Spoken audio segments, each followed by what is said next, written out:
And Pat's taking the mic. Hi everybody, how are you doing? Basically, I'm the worst person in the world to do this, but I'm going to give some advice on parenting. My advice on parenting is this: to the young people thinking you have children out here, 2's a good number. Because what happens is after 2, you go from man to man to zone defense. Once they outnumber you, it's all over. So my story tonight is about my son Jack, who is my 3rd child. And last child. And that's not a coincidence. And the reason Jack came here tonight with his girlfriend and my wife, and that's a really silly move on his part, because this is my revenge. Jack caused me my greatest panic in my life on July 4th, 2003. Before I get to that, a little idea about him. When he was 2 years old, he reminded me of Steve McQueen from The Great Escape.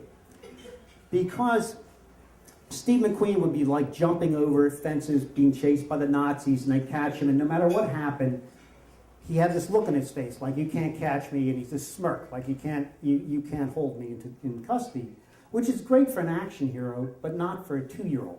Because we walked into the nursery one time, and Jack had climbed out of his playpen. He had opened the dresser drawers one at a time to use them as stepping stones to go higher and higher. So we walked in the room, he was standing on top of the dresser looking down at us with this McQueen smirk on his face, like, what are you going to do about it? The daycare he was at, he kept escaping from. They called us up, and they're very sweet people. I think they were Quakers, and they said, look, he's quite the problem solver. He just keeps getting away.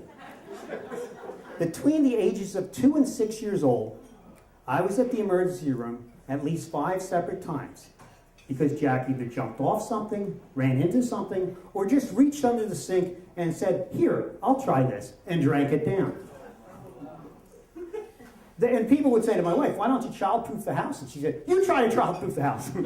He takes a banana and sticks it in his eye. What am I supposed to do? We would go to the emergency room, and the doctor would pull out this same accordion file, like this big, thick file, and go, what are you claiming happened this time? And one of these accidents I actually saw live. We went to D.C. to visit my cousins for the weekend. I'm sitting on the back porch, on a balcony. All the little kids go out in the backyard. Jack's the youngest, it's 3. It's the end of February. They have this little pond there. Jack, I watch this. He looks left, he looks right, he runs and jumps in this pond.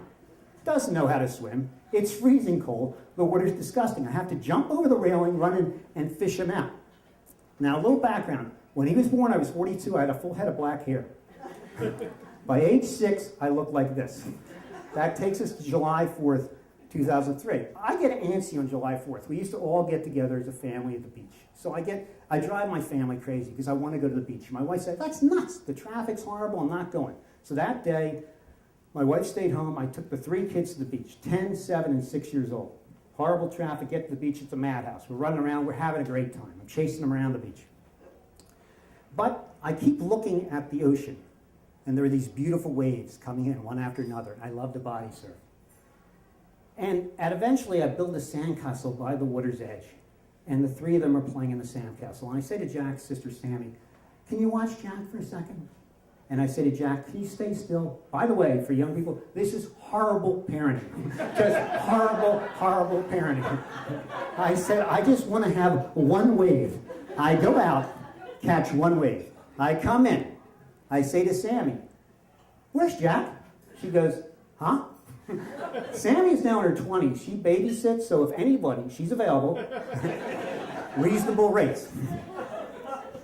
I then start panicking and yelling around at people. Did anybody see this like little demented Dennis the Menace type kid?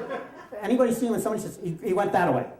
He went that way. He ran that way. I go, okay. I run up to the lifeguard stand. I take both kids. I run up there and I go, look, there's a kid. He's like a blonde-haired Damien. He's running that way. Could you just put a bee on the lookout for him? I start running. I run one beach. I don't find him. I run another beach. I am now screaming. And have you ever been in a situation where everybody's having a wonderful time and you're not? I'm panicking. I'm yelling for his name. My kids are crying. I'm all worked up. Now, one thing to put here, he didn't get taken or anything like that. I was never concerned about him being snatched or kidnapped. Because who's going to take this kid? It would be like O. Henry's story, The Ransom of Red Chief. The kidnappers would be on the phone with me going, how do we get this kid back in your house? we run around. It was well over a mile down the beach before we found him. And one of the things, my wife puts Jack on a pedestal. You shouldn't do that. That's her favorite child. He listens to it. I'm saying this right out there. I love my 3 children equally because it's fascinating to watch how your genetic flaws are spread out between 3 different people. And my genetic flaw was when I was a little kid, 6 years old, I wandered off in a snowstorm. Oh, the snow looks nice, and the police were called. They didn't find me for an hour. And I remembered that day, how scared I was, how much I thought I was never going to see my family again, and how much that terrified me. And I thought that was the situation with Jack, and that's why I was so upset. But when we found him, he was surrounded by 2 lifeguards. He's like McQueen. He's like, they're escorting him in. He's got that look on his face, like, oh yeah? No, these screws can't hold me. And they brought him up to me. That was 12 years ago. He is now a senior in high school. He runs competitively. He was all cross-country in Chester County 2 years in a row. He just runs and runs distances. And I'm panicking again because next year he's going to go to college. And I'm panicking for 2 reasons. One, my wife will turn and it'll be an empty nest, and she'll give me a good, long, hard look at me. But I'm panicky because, to me, panic is all about you're scared you're going to lose the thing you love in life. But the flip side of that is that you appreciate all the more how lucky you are to have that in your life. And for the people thinking of having kids, 3's okay. Hair's not that important.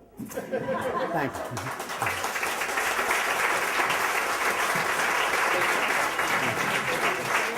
Pat, everybody.